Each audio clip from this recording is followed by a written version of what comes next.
ఓం శ్రీ సాయిరామ్. సత్యోపనిషద్ గ్రంథం నుండి కొంత భాగం తెలుసుకుందాం. సాయిరామ్.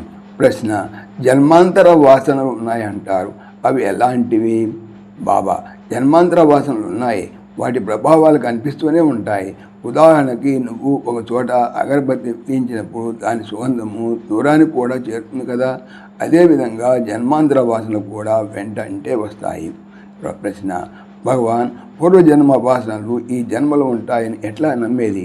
శరీరం రాలి కూలి కాలిపోతుంది కదా, మరి జన్మలో పూర్వజన్మ లక్షణాలు ఎలా ఉంటాయి?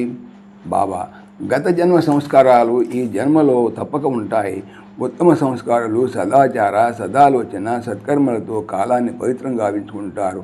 కుసంస్కారాలు తద్భిన్నంగా అనాచార, అక్రమ, అధర్మ, అన్యాయ మార్గాల్లో కాలాన్ని, కాయాన్ని వ్యర్థం చేసుకుంటారు. నీవనట్లు శరీరం రాలి కూలి కాలిపోతుంది నిజమే, కానీ సంస్కారాలు కాలిపోయే కావు. అవి జన్మాంతరములు వెన్నంటి వస్తాయి. దీనికి ఒక ఉదాహరణ: ఇప్పుడు నీ చేతికి గాయమైందనుకో, దానికి మందు వేసి కట్టుకడతావు. కొంతకాలం తర్వాత గాయం పూర్తిగా మానిపోవచ్చు, కానీ గాయం దగ్గర మచ్చ మాత్రం అలాగే నిలిచిపోతుంది. అదేవిధంగా శరీరం పోయిన పూర్వజన్మ వాసన మాత్రం మచ్చలాగా అలాగే నిలిచి ఉంటాయి. ఓం శ్రీ సాయిరామ్.